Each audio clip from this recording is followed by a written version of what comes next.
Hi friends, welcome to Prerana and Sadhana class. ఈరోజు ఒక చిన్న మోటివేషన్. ఒక్కసారి చూడండి, మనం చేసేది చాలా తక్కువ కష్టం. ఒక్కసారి వ్యవసాయదారుల్ని ఎండనక వాననక వాళ్ళు చేసే కష్టాన్ని చూడండి. మనకు అంత పెద్ద కష్టమేం లేదు. అలాగే బార్డర్లో ఉన్న సైనికులు మొత్తం కుటుంబాన్ని వదిలి మరీ వాళ్ళు వెళ్ళి తమ ప్రాణాలను కూడా అర్పిస్తారు.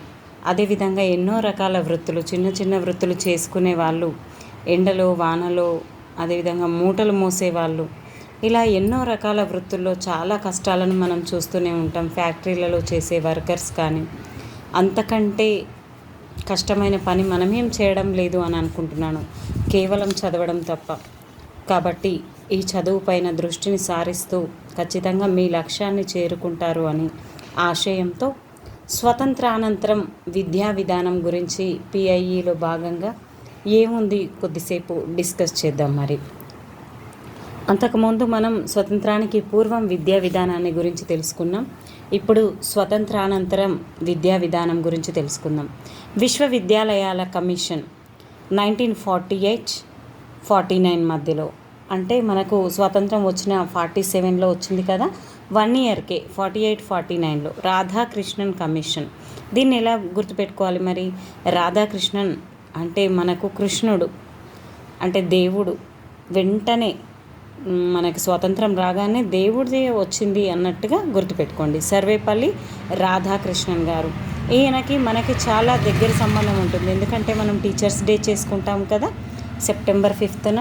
కాబట్టి ఆయన మనకి ఫస్ట్ రాధాకృష్ణన్ కమిషన్ ద్వారా, విశ్వవిద్యాలయాల కమిషన్ ద్వారా మనకి రావడం జరిగింది. స్వతంత్రానంతరం విశ్వవిద్యాలయ విద్యను పునర్నిర్మించుటకు 1948లో భారత ప్రభుత్వం డాక్టర్ సర్వేపల్లి రాధాకృష్ణన్ అధ్యక్షతన విశ్వవిద్యాలయాల కమిషన్ను నియమించింది.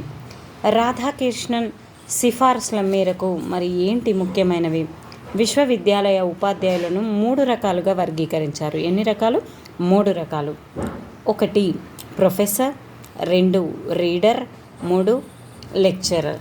ఈ విధంగా వర్గీకరించడం జరిగింది. ప్రతిభ ఆధారంగా ప్రమోషన్ సౌకర్యాలు ఉండాలి అని ఆయన చెప్పారు. విశ్వవిద్యాలయ ఉపాధ్యాయుల పని పరిస్థితులను మెరుగుపరచాలి. విశ్వవిద్యాలయ స్థాయిలో విద్యా ప్రమాణాలు కాపాడుటకు మాధ్యమిక విద్యా దశలో విద్యా ప్రమాణాలను పెంచాలి. మొదట డిగ్రీ కోర్సు కాలపరిమితి 2 సంవత్సరాల నుండి 3 సంవత్సరాల వరకు పొడిగించాలి. ఎంఏ, ఎంఎస్సి, పిహెచ్డి కోర్సుల్లో విద్యార్థులకు అఖిల భారత ప్రాతిపదికన చేర్చుకోవాలి. విద్యార్థుల నైతిక స్థాయిని పెంపొందించడానికి ఉన్నత విద్యా పాఠ్య ప్రణాళికలో అన్ని మతాలకు సంబంధించిన నైతిక బోధనలను చేర్చాలి. విశ్వవిద్యాలయ దశలో ప్రాంతీయ భాషలను బోధనా భాషలుగా ప్రవేశపెట్టాలి. ఈ విధంగా విశ్వవిద్యాలయాల ఉన్నతికి ఈయన ఎంతో కృషి చేయడం జరిగింది. అలాగే శ్రీ విద్యను ప్రోత్సహించాలి. వ్యాసరూప పరీక్షలకు ఆబ్జెక్టివ్ పరీక్షలతో సమన్వయం చేయాలి. పరీక్షా విధానాన్ని మార్చాలి. గ్రామీణ అభివృద్ధి కొరకు గ్రామీణ విశ్వవిద్యాలయాలను స్థాపించాలి. ఉన్నత విద్యను సమన్వయపరిచి వాటి ఆర్థిక కార్యకలాపాలను నిర్వహించుటకు యూజీసీని నియమించాలి. Union grants commission. ఉన్నత విద్యా లక్ష్యాలు ఏంటి మరి? రాధాకృష్ణ కమిషన్ విశ్వవిద్యాలయ విద్యా లక్ష్యాలు ఈ విధంగా ఉండాలని సూచించింది.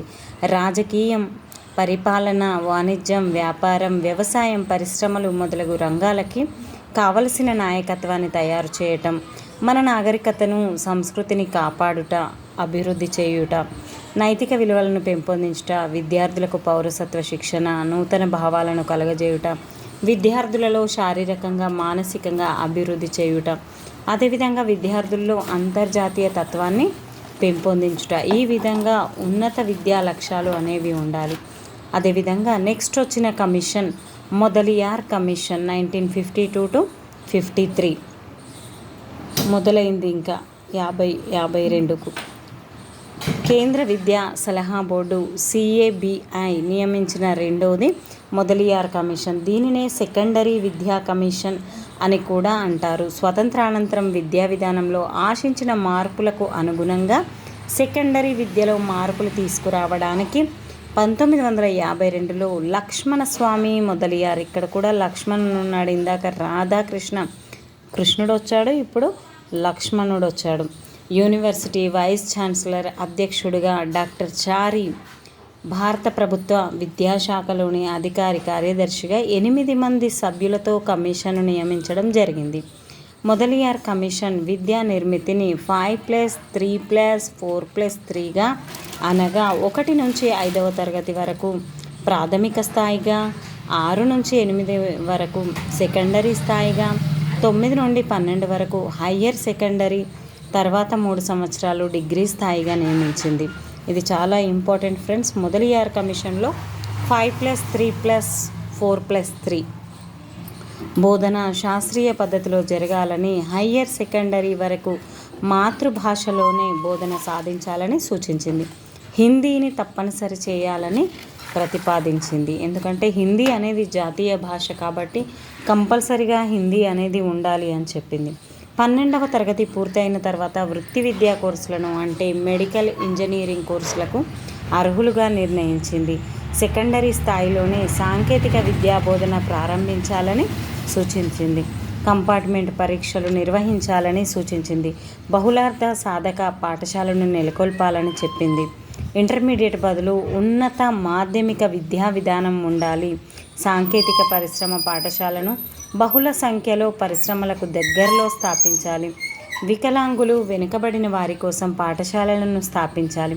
పరీక్షా విధానాన్ని సంస్కరించాలి. పాఠ్య ప్రణాళికను విస్తృతపరచాలి. విద్యార్థులకు సబ్జెక్టులను ఎంచుకునే వీలు కల్పించాలి. ఎన్సిసి, స్కౌట్స్ అండ్ గైడ్స్ అంశాలకు స్థానం ఇవ్వాలి. ఆరోగ్యం పెంచడం కోసం ఆటలు ఆడించాలి. ఈ విధంగా ఎన్నో రకాలుగా చెప్పడం జరిగింది.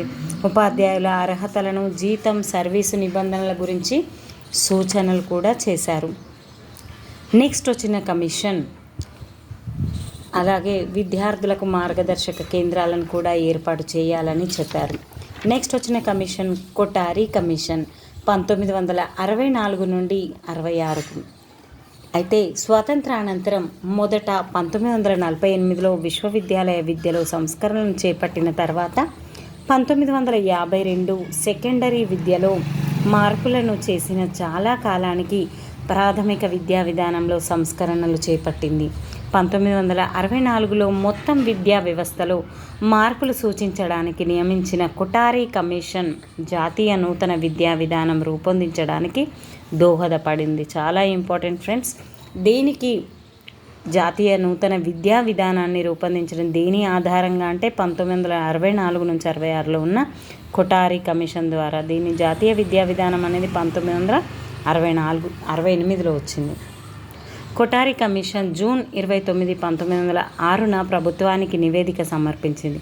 ఈ నివేదికలో భాగంగా విద్యా నిర్మితి 5+3+4+3గా సూచించడమైంది. ప్రాథమిక విద్యకు ఆయా స్థాయిలో ప్రాథమిక విద్యకు ఆయా రాష్ట్ర ప్రభుత్వాలు ఎక్కువ మొత్తాలను కేటాయించాలి. ప్రాథమిక స్థాయిలో బాలికల విద్యను ప్రోత్సహించాలి. అదేవిధంగా మధ్యాహ్న భోజన వసతి బాలబాలికలందరికీ కల్పించాలి. విద్యార్థుల విద్యా ప్రగతికి ప్రత్యేక ఏర్పాటు చేయాలి. ప్రీ యూనివర్సిటీ కోర్సును కాలేజీ పరిధి నుంచి తప్పించి పాఠశాలకు బదిలీ చేయాలని, ఈ ప్రక్రియను విశ్వవిద్యాలయ గ్రాంట్ల సమితి చేపట్టాలని సూచించారు. హయ్యర్ సెకండరీ విద్య సంక్షిప్తంగా 10+2+3 పద్ధతిని సూచించింది. ఖచ్చితంగా ఇది గుర్తుపెట్టుకోండి ఫ్రెండ్స్. హయ్యర్ సెకండరీ విద్య తరగతిలో ప్రవేశం పొందిన వారిలో 80% మంది పిల్లలు 10వ తరగతి వరకు కొనసాగే విధంగా చర్యలు చేపట్టాలని కమిషన్ భావించింది. అదేవిధంగా తల్లిదండ్రులకు ప్రాథమిక విద్య అవసరాన్ని తెలియజేసి వారు తమ బాధ్యతలు నిర్వర్తించేటట్లు చూడాలి అని అంది. మధ్యాహ్న భోజన వసతి కల్పించాలి. ఉచితంగా పాఠ్య పుస్తకాలు అందజేయాలి. బాలబాలికలకు కూడా వసతి గృహాలు ఏర్పాటు చేయాలి. ఇప్పుడు ఏదైతే ఉందో అన్నీ కూడా కొఠారి కమిషన్లో ఇవ్వడం జరిగింది. ప్రాథమిక విద్యను నిర్బంధం చేయాలి. పూర్తి హాజరు శాతం ఉన్న ప్రతి ఒక్కరికి ఉపకార వేతనం ఇవ్వాలి. ప్రాథమిక విద్యను పూర్తి చేసిన విద్యార్థులు ప్రాథమికోన్నత పాఠశాలలో చేరేలాగా చూడాలి. ఈ విధంగా కొఠారి కమిషన్ సలహాలను ఇవ్వడం జరిగింది. కమిషన్ సిఫార్సులలో ప్రధానమైనవి ఏంటంటే నైతిక ఆధ్యాత్మిక విలువలను పెంపొందించడం, అదేవిధంగా జాతీయ సమగ్రతను సాధించడం అనేది, పని అనుభవాన్ని కల్పించడం, అన్ని విద్యా దశల్లోనూ మాతృభాష బోధనా భాషగా ఉండాలి అని చెప్పింది. పాఠశాల దశ నుంచే ఇంగ్లీషు అధ్యయనాన్ని ప్రోత్సహించాలి అని అన్నారు. ఈ విధంగా మాధ్యమిక పాఠశాలలు 2 రకాలుగా ఉండాలి. విద్యా స్వతంత్ర ప్రతిపత్తి గల వైజ్ఞానిక శాఖగా గుర్తించబడాలి. ప్రాథమిక పాఠశాల ఉపాధ్యాయులను ఉద్దేశించిన ఉపాధ్యాయ శిక్షణ కాలం 2 సంవత్సరాలు, మాధ్యమిక పాఠశాల ఉపాధ్యాయులకు ఉద్దేశించిన ఉపాధ్యాయ శిక్షణ కాలం 1 సంవత్సరంగా ఉండాలి అని ఇచ్చారు. 10 సంవత్సరాల పాఠశాల విద్యలో భాగంగా సైన్స్, మ్యాథ్స్ తప్పనిసరి సబ్జెక్టులుగా బోధించాలి. విద్యార్థి వికాసం అన్ని అంశాలను మూల్యాంకనం చేసేలా అంతర్మూల్యాంకనంగా సమగ్రంగా ఉండేటట్లు చూడాలి. వ్యవసాయ విద్యకు ప్రాధాన్యతనివ్వాలి. సామాన్య పాఠశాల వ్యవస్థను ప్రవేశపెట్టాలి. వికలాంగులైన వెనుకబడిన వర్గాల పిల్లలకు విద్య విషయంలో మెరుగైన సౌకర్యాలు కల్పించాలి. ఈ విధంగా ఉపాధ్యాయుల ఆర్థిక, సాంఘిక, వృత్తిపరమైన అంతస్తును పెంచడానికి తగిన చర్యలు కూడా తీసుకోవాలి. అదేవిధంగా పాఠ్య ప్రణాళిక, బోధనా పద్ధతులు, మూల్యాంకన విధానాలను మెరుగుపరచాలి అని సూచించారు. ఈ విధంగా కొఠారి కమిషన్ ద్వారా ప్రాముఖ్యత ఏం జరిగిందంటే 1968లో ఈ కమిషన్ సిఫార్సులను అనుసరించే మొదటి జాతీయ విద్యా విధానం అనేది ఏర్పడింది. పంచవర్ష ప్రణాళికలు విద్యాభివృద్ధికి ఈ కమిషన్ సిఫార్సులని ఆధారంగా చేసుకుంటున్నారు. అంతేకాకుండా 1986 నుంచి అమల్లోనికి వచ్చిన జాతీయ విద్యా విధానానికి సహితం స్ఫూర్తి కొఠారి కమిషనే. నెక్స్ట్, జాతీయ విద్యా విధానం 1968. భారత ప్రభుత్వం 64-66 అంటే విద్యా కమిషన్, కొఠారి కమిషన్ ఇచ్చిన సిఫార్సులు దేశ ఆర్థిక, సాంస్కృతిక అభివృద్ధి కోసం, జాతీయ సమగ్రత కోసం, సామ్యవాద తరహా సమాజ స్థాపన కోసం ఆవశ్యకమైనటువంటిది అని భావించింది. ఈ కమిషన్ ఇచ్చిన స్ఫూర్తితో భారత ప్రభుత్వం 1968లో తొలి జాతీయ విద్యా విధానాన్ని రూపొందించింది. ఇప్పటికే 3-4 సార్లు ఈ టెక్స్ట్ బుక్లో చూసాం ఫ్రెండ్స్.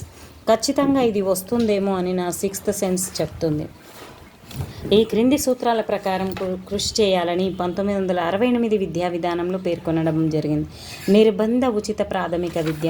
రాజ్యాంగం 45వ ప్రకరణ చెప్పినట్లు 6 నుంచి 14 మధ్య వయస్సు గల బాలబాలికలందరికీ నిర్బంధ ఉచిత ప్రాథమిక విద్యను అమలుపరచడానికి గట్టి చర్యలు తీసుకుంది. సార్వత్రిక ప్రాథమిక విద్యా సాధనకు ప్రతిబంధకంగా ఉన్న వృధా స్తబ్దతలను తగ్గించడానికి తగిన కార్యక్రమాలను రూపొందించాలి అని చెప్పింది. అయితే ఇక్కడ ఒకటి ఫ్రెండ్స్, గోపాలకృష్ణ గోఖలే గారు 1911లో మనకు 6 నుంచి 10 సంవత్సరాల పిల్లలకు నిర్బంధ ఉచిత ప్రాథమిక విద్య అని చెప్పారు. ఇది ఖచ్చితంగా గుర్తుపెట్టుకోండి. దీనికి కన్ఫ్యూజ్ అవ్వకండి. మిగతా అన్నింటికీ కూడా 6 నుంచి 14 సంవత్సరాలు అని మాత్రమే వస్తుంది. కేవలం గోపాలకృష్ణ గోఖలే గారిది మాత్రమే 6 నుంచి 10 సంవత్సరాలు అని వస్తుంది. ఉపాధ్యాయుల అంతస్తు, వేతనాలు, విద్య. ఉపాధ్యాయులకు అర్హతలను బట్టి వారు నిర్వహించే విధులను బట్టి వారి వేతనాలను, సర్వీస్ కండిషన్స్ను నిర్ణయించాలి. వివిధ జాతీయ, అంతర్జాతీయ అంశాలపై తమ భావాలను స్వేచ్ఛగా మాట్లాడడానికి, రాయడానికి ఉపాధ్యాయులకు అకాడమిక్ ఫ్రీడమ్ను ఇవ్వాలి. ఉపాధ్యాయ విద్యకు ముఖ్యంగా ఇన్ సర్వీస్ ఎడ్యుకేషన్ ప్రాధాన్యత ఇవ్వాలి. భాషల అభివృద్ధి. త్రిభాషా సూత్రాన్ని, సెకండరీ స్థాయిలో త్రిభాషా సూత్రాన్ని పాటించడానికి రాష్ట్ర ప్రభుత్వాలు గట్టి చర్యలు తీసుకోవాలి. అదేవిధంగా సృజనాత్మక శక్తిని పెంపొందించే విధానంగా విద్యా ప్రమాణాలు ఉండాలి అని చెప్పాయి. లింక్ లాంగ్వేజ్గా హిందీని అభివృద్ధి చేయడానికి అవసరమైన చర్యలన్నింటినీ తీసుకోవాలి అని చెప్పింది. హిందీ భాషా దినోత్సవాన్ని సెప్టెంబర్ 14న మనం జరుపుకోవడం జరుగుతుంది. ఇంగ్లీషు భాష ఇతర అంతర్జాతీయ భాష అధ్యయనానికి ప్రత్యేక ప్రాముఖ్యతను ఇవ్వాలి అని చెప్పింది. నెక్స్ట్, సమాన విద్యావకాశాలు. సమాన విద్యావకాశాల కల్పనకు గాను ఈ ప్రయత్నాలను గట్టిగా చేయాలి.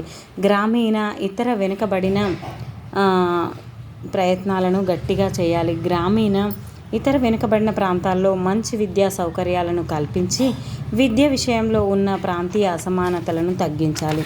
సామాజిక, జాతీయ ఐక్యతకు కొఠారి కమిషన్ సూచించిన సామాన్య పాఠశాల వ్యవస్థను అమలుపరచాలి.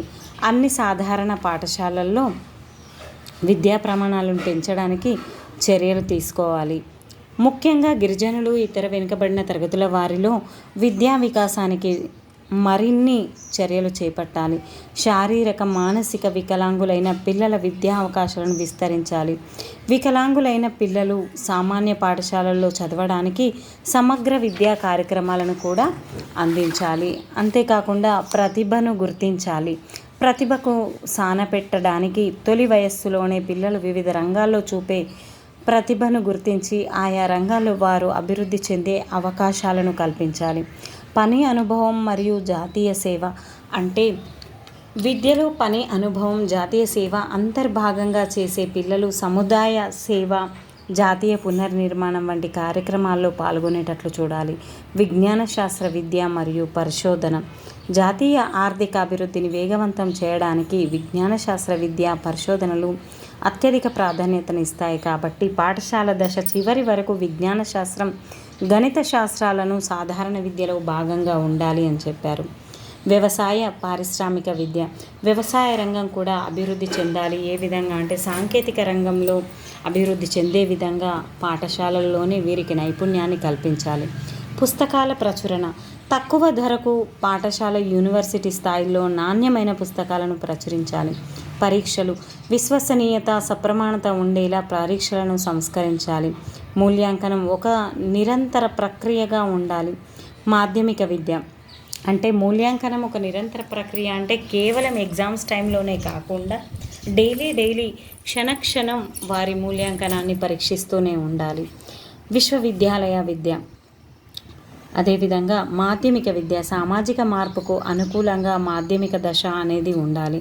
అదేవిధంగా విశ్వవిద్యాలయ విద్య లభ్యమయ్యే సౌకర్యాలను బట్టి యూనివర్సిటీ వివిధ డిపార్ట్మెంట్లో పూర్తి కాలం విద్యార్థులను ఎంతమందిని చేర్చుకోవాలో నిర్ణయించాలి.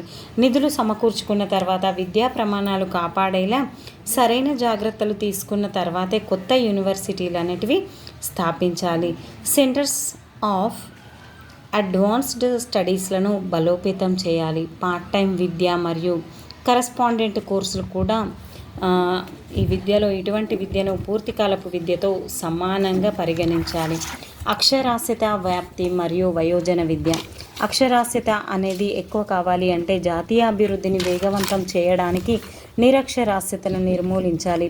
పెద్ద పరిశ్రమల్లో, వాణిజ్య సంస్థల్లో పనిచేసే ఉద్యోగస్తులకు వ్యవహారిక అక్షరాస్యత కార్యక్రమాలను నిర్వహించాలి. ఎన్ఎస్ఎస్ కార్యక్రమంలో భాగంగా ఉపాధ్యాయులు విద్యార్థులను అక్షరాస్యత కార్యక్రమాల్లో నిమగ్నం చేయాలి. యువ వ్యవసాయదారులకు స్వయం ఉపాధి చేసుకుంటున్న యువకులకు ప్రత్యేక విద్యా కార్యక్రమాలను నిర్వహించాలి. ఆటలు, క్రీడలను ఉండాలి. అలాగే అల్పసంఖ్యాకుల విద్య అనేది ఉండాలి. విద్యా స్వరూపం అనేది దేశం మొత్తం 10+2+3 విద్యా స్వరూపాన్ని అనుసరించే విధంగా చూడాలి. జాతీయ ఆదాయంలో విద్యకు 6% కేటాయించాలి. 6% కేటాయించాలి. నెక్స్ట్ వచ్చే విద్యా కమిషన్ ఈశ్వరీభాయ్ పటేల్ కమిటీ 1977. దీంట్లో ముఖ్యంగా జాతీయ మౌలిక విద్యపై అనే పరిశోధనలను చేశారు. పని అనుభవానికి ఎక్కువ ప్రాముఖ్యతను ఇవ్వడం చేశారు. సోషియల్లీ యూస్ఫుల్ ప్రొడక్టివ్ వర్క్ అంటే SUPW అనే పదాన్ని ఉపయోగించి మంచి కార్యక్రమాల ద్వారా విద్యను అభ్యసించాలని సూచించింది.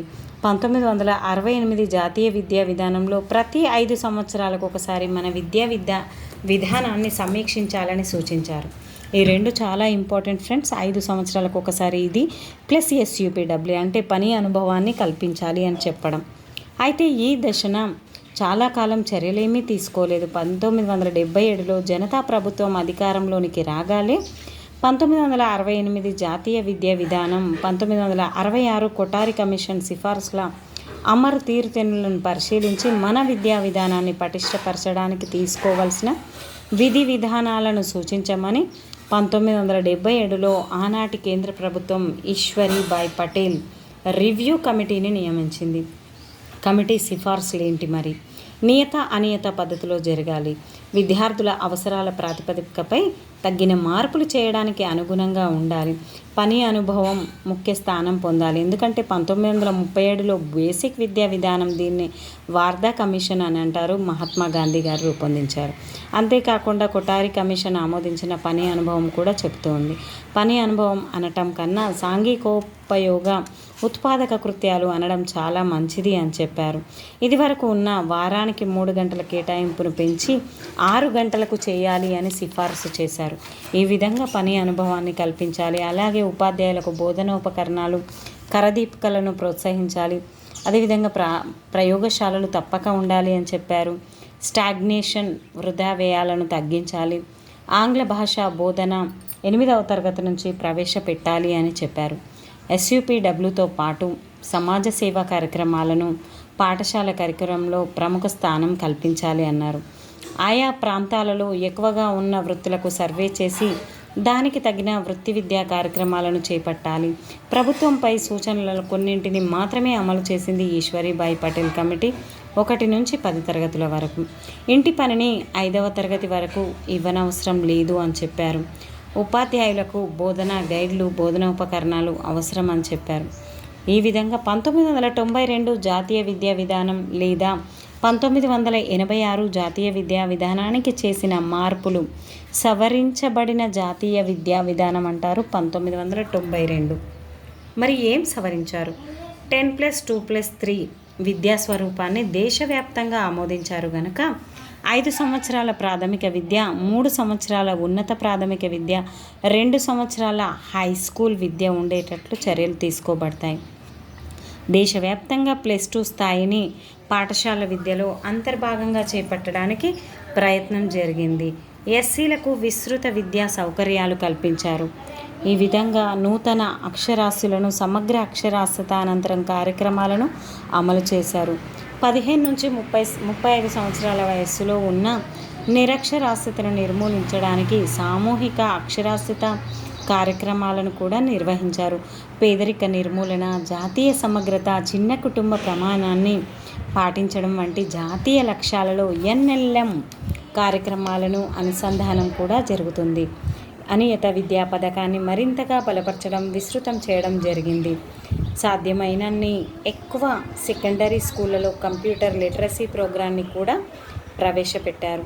ఈ విధంగా 2000 సంవత్సరాల లోపు 6 నుంచి 14 సంవత్సరాల బాలబాలికలందరికీ ఉచిత నిర్బంధ సార్వత్రిక ప్రాథమిక విద్యను అందించాలి, చర్యలు తీసుకోవాలి అని చెప్పడం జరిగింది. అంతేకాకుండా అన్ని పాఠశాలల్లో యోగా విద్యను కూడా ప్రారంభించారు. యోగా డే ఎప్పుడు నిర్వహించుకుంటామో ఒకసారి కామెంట్ రూపంలో చెప్పండి ఫ్రెండ్స్.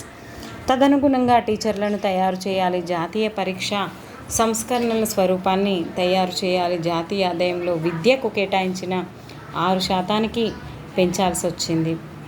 ఈ విధంగా నెక్స్ట్ వచ్చింది +2 స్థాయి విద్యను వృత్తిపరం చేయటంపై జాతీయ సమీక్షా కమిటీ లేదా మాల్కమ్ ఆదిశేషయ్య కమిటీ 1977. ఆదిశేషయ్య కూడా మాల్కమ్ ఆదిశేషయ్య 1977. ఆనాటి కేంద్ర ప్రభుత్వ విద్యామంత్రిగా ఉన్న PC చందర్ దీన్ని నియమించడం జరిగింది.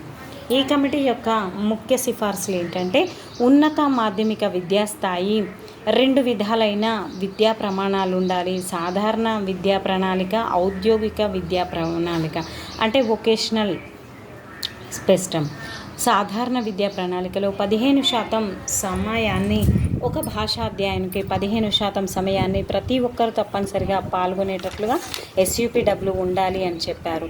70% సమయాన్ని సాధారణ విద్యా ప్రణాళికలో ఎలెక్టివ్స్కు కేటాయించాలి అని చెప్పారు. మొత్తం 16 ఎలెక్టివ్స్ ఉండాలి. ఔద్యోగిక లేదా వృత్తి విద్యా ప్రణాళికలో కోర్సు నిర్వహణ ఈ క్రింది విధంగా ఉండాలి. ఒక భాషను అధ్యయనం చేసేలా 15% సమయాన్ని భాషాధ్యయనానికి కేటాయించాలి. 15% సమయాన్ని ప్రతి విద్యార్థి జనరల్ ఫౌండేషన్ కోర్సుకి ఇవ్వాలి. 70% సమయాన్ని వొకేషన్ ఎలెక్టివ్స్కి కేటాయించాలి. వొకేషనల్ ఎలెక్టివ్స్లో 2 రకాల కోర్సులు ఉంటాయి. వ్యవసాయ సంబంధ వొకేషనల్, వ్యవసాయేతర సంబంధ వొకేషనల్స్ అనేటివి ఉంటాయి. ఈ విధంగా ఇక్కడ మొత్తం కూడా ఈశ్వరి అంటే మాల్కమ్ ఆదిశేషయ్య దాంట్లో మొత్తం వొకేషనల్ కోర్సుల గురించి ఎక్కువగా ఇవ్వడం అనేది జరిగింది. నెక్స్ట్ 1986 జాతీయ విద్యా విధానం చాలా ఇంపార్టెంట్ ఫ్రెండ్స్. ఇక్కడ నుంచి 1986 జాతీయ విద్యా విధానం, అదేవిధంగా 1984లో స్వర్గీయ రాజీవ్ గాంధీ ప్రధాని పదవిని చేపట్టగానే 21వ శతాబ్దంలో మన దేశ అవసరాలకు పనికి వచ్చే జాతీయ విద్యా విధానాన్ని రూపొందిస్తానని ప్రకటించారు. ఆ ప్రకటనకు అనుగుణంగానే 1986 జాతీయ విద్యా విధానాన్ని కేంద్ర ప్రభుత్వం రూపొందించింది. ప్రస్తుతం భవిష్యత్తులోనూ విద్యను ఒక పెట్టుబడిగా పరిగణించాలి. 10+2+3 విద్యా నిర్మాణం దేశవ్యాప్తంగా పటిష్టంగా అమలు చేయాలి అని చెప్పారు. కామన్ కోర్ సిలబస్ను తయారు చేయబడుతుంది అని చెప్పారు. మన దేశ ప్రజల విభిన్న సాంస్కృతిక సామాజిక వ్యవస్థల్లో విద్యార్థులు అర్థం చేసుకునే విధంగా చర్యలు చేపట్టడం జరిగింది. బహుళ నిఘంటువులకు ప్రచురించడం జరిగింది. ఈ విధంగా మహిళల్లో నిరక్షరాస్యత నిర్మూలన అధిక ప్రాధాన్యతనివ్వడం జరిగింది. ఇతర కులస్తులలో సామాన్యంగా ఉండే విధంగా అన్ని విద్యా దశల్లోనూ షెడ్యూల్ కులాల వారికి విద్యాభివృద్ధికి చర్యలు తీసుకోబడతాయి అని చెప్పారు. మారుమూల ప్రాంతాల్లో నివసించే విద్యలో వెనుకబడిన వర్గాల వారికి సరైన ప్రోత్సాహకాలను కల్పించబడతాయి అని చెప్పారు. ఈ విధంగా 15 నుంచి 35 సంవత్సరాలలోపు నిరక్షరాస్యత నిర్మూలనకు కావలసిన ప్రాధాన్యతను ఇవ్వబడింది. కనీస సౌకర్యాలు కల్పించడానికి ఆపరేషన్ బ్లాక్ బోర్డ్ OBB అనే పథకం అమలు చేయడం జరిగింది 1986. 1990 నాటికి 11 సంవత్సరాలు నిండే పిల్లలందరికీ 5 సంవత్సరాలు పాఠశాల విద్య గడిపేటట్లు, 1995 నాటికి 14 సంవత్సరాల వయస్సు వరకు ఉచిత నిర్బంధ విద్య కల్పించేటట్లుగా చర్యలు తీసుకోబడతాయని చెప్పారు. నవోదయ పాఠశాలను ప్రారంభించింది. 1990 నాటికి 10% మంది, 1995 25% మంది వృత్తి విద్యా కోర్సులు చదివే విధంగా చర్యలు తీసుకోబడతాయి అని చెప్పారు. ఈ విధంగా ఎన్నో సిఫార్సులను 1986 కమిషన్ చెప్పడం జరిగింది. జాతీయ విద్యా విధానం ఈ లక్ష్యాలు సాధించుటకు 1985లో స్థాపించబడిన ఇందిరాగాంధీ సార్వత్రిక విశ్వవిద్యాలయాన్ని బలోపేతం చేయడం జరుగుతుంది. డిగ్రీలకు ఉద్యోగాలకు మధ్య ఉన్న లంకె తొలగించబడుతుంది. వైద్యం, న్యాయం, బోధన వంటి వృత్తులకు ఈ డీలింగుకు వర్తించదు. డీలింకింగు అమల్లోకి వచ్చాక వివిధ ఉద్యోగాలకు వ్యక్తుల అర్హతలను నిర్ణయించడానికి నేషనల్ టెస్టింగ్ సర్వీస్ ప్రారంభించబడుతుంది. విద్యలో అనుకున్న ఫలితాలు సాధించాలంటే ఉపాధ్యాయులందరూ చక్కగా బోధించాలి, విద్యార్థులందరూ చక్కగా చదవాలి అనే ఆశయాన్ని పెట్టుకోవడం జరిగింది. పాఠశాల దశ నుంచి కంప్యూటర్ అక్షరాస్యత కార్యక్రమాలు విస్తృత ప్రాతిపదికన నిర్వహించబడతాయి అని చెప్పారు. CABA విద్యాభివృద్ధికి సమీక్షించడంలో, విద్యా విధానాన్ని మెరుగుపరచడానికి అవసరమైన మార్పులను నిర్ణయించడంలో కేంద్రీయ విద్యా సలహా సంఘాన్ని కూడా ఏర్పాటు చేశారు. అంతేకాకుండా డైట్లను 1990లో వృత్యంతర శిక్షణ ఇచ్చేందుకు డైట్లను స్థాపించబడతాయి అని చెప్పారు. ఆచార్య రామ్మూర్తి విద్యా కమిటీ. ఈ రామ్మూర్తి, రామ్ అంటే పక్కన 0 వస్తుంది, అదేవిధంగా 90లో కూడా 0 వస్తుంది.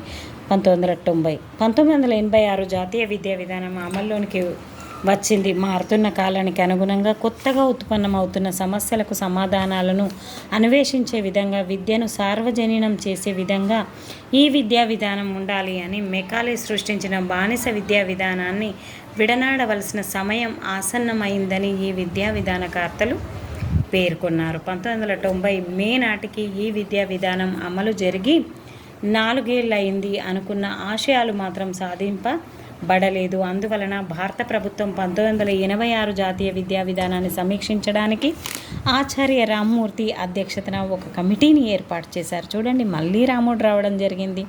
ఎందుకంటే జాతీయ విద్యా విధానాన్ని పరీక్షించడానికి.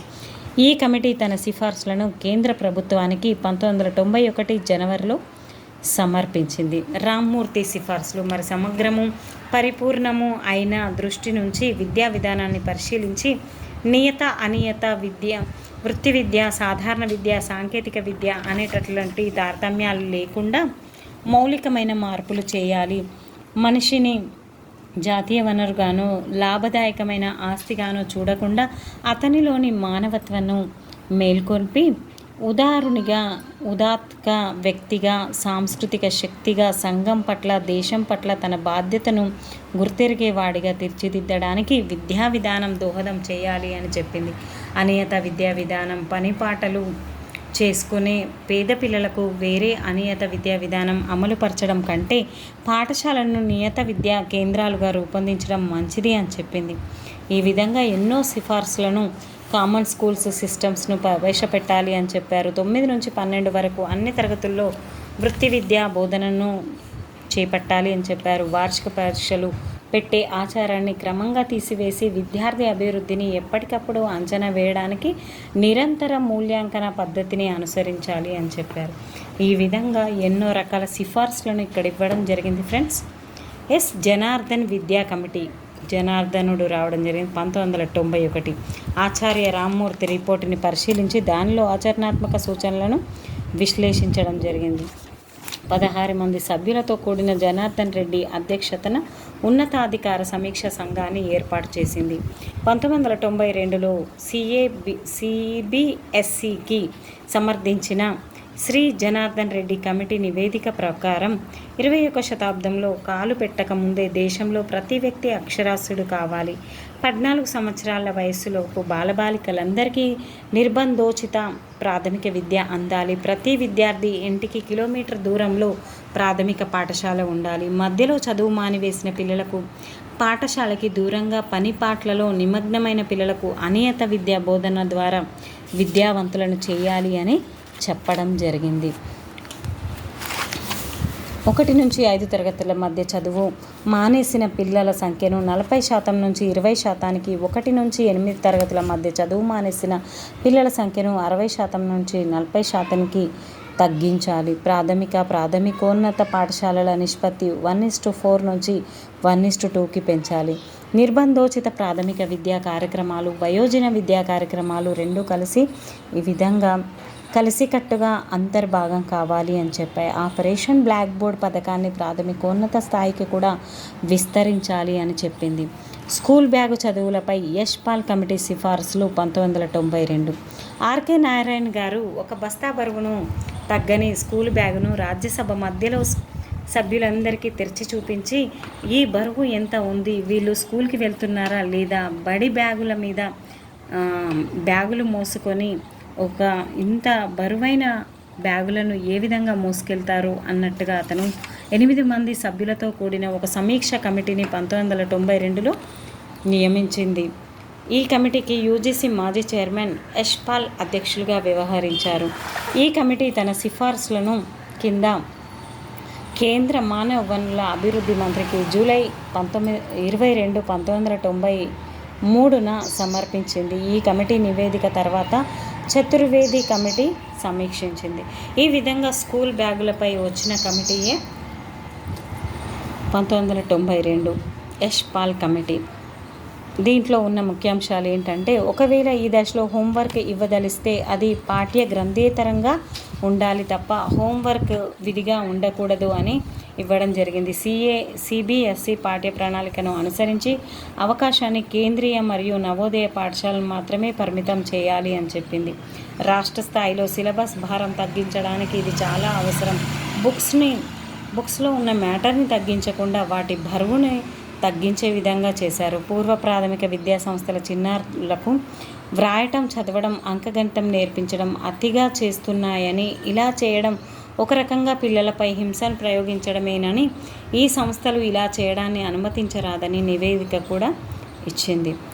సవరించిన కార్యాచరణ పథకం 1992 ముఖ్య సూచనలు POA 1992. 1992లో సవరించిన జాతీయ విద్యా విధానానికి 1986 అనుగుణంగా 1992 ఆగస్టులో కేంద్ర ప్రభుత్వం సవరించిన కార్యక్రమ పథకాన్ని రూపొందించింది. దాని ముఖ్య అంశాలు ఈ క్రింది విధంగా ఉన్నాయి. అంగన్వాడీ సెంటర్లను 7 లక్షల అంగన్వాడీ సెంటర్లను ఏర్పాటు చేస్తారు 2000 నాటికి. ECCE కార్యక్రమాల అమల్లో సముదాయ తల్లిదండ్రుల భాగస్వామ్యాన్ని కూడా తీసుకుంది. అనియత విద్యలో పనిచేసే సిబ్బంది శిక్షణకు అధిక ప్రాధాన్యత ఇస్తారు. ఈ విధంగా అనేక కార్యక్రమాలు చేపట్టడం జరిగింది ఫ్రెండ్స్. క్లాస్ పథకాన్ని విస్తరించారు. OBB MLL కార్యక్రమం అమల్లో టీచర్లకు CTEలు, IASEలు వృత్యంతర శిక్షణ కార్యక్రమాలను నిర్వహించారు. NCTE చట్టబద్ధమైన సంస్థగా పనిచేస్తుంది అని చెప్పారు.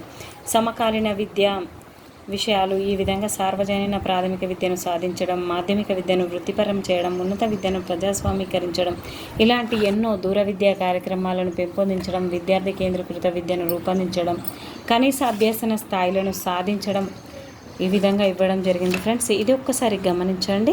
ఇక్కడ మనకి 1813 చార్టర్ యాక్ట్ ఈ ఒక్క పేపర్ని ఒక్కసారి చూసి మీరు రాసుకోండి ఫ్రెండ్స్. మొత్తం ఒక రివిజన్గా ఉంది ఇదంతా కూడా. ఒకసారి చూడండి ఫ్రెండ్స్. అన్ని కమిటీలు, అదే కాకుండా దానికి అధ్యక్షులు ఎవరు ఉన్నారు, ఇప్పటివరకు వచ్చిన లెసన్లో ఏ విధంగా ఉంది, దాంట్లో ఉన్న ముఖ్యాంశాలు ఏంటో ఒక్కసారి షార్ట్ నోట్స్ అనేది ఉంది ఇక్కడ, ఒకసారి పరిశీలించండి ఫ్రెండ్స్. మీకు ఈ లెసన్ అర్థమయ్యే ఉంటుంది అనుకుంటున్నాను. మరొక లెసన్తో మీ ముందుకు వస్తాను. మీరు ఖచ్చితంగా మీ లక్ష్యాన్ని చేరుకుంటారన్న ఉద్దేశంతో మరెన్నో లెసన్స్తో నేను ముందుకు వస్తాను ఫ్రెండ్స్. Thank you. బట్ మీరు లైక్ చేయడం లేదు, షేర్ చేయడం లేదు. Please like and share, subscribe my channel. Thank you everyone.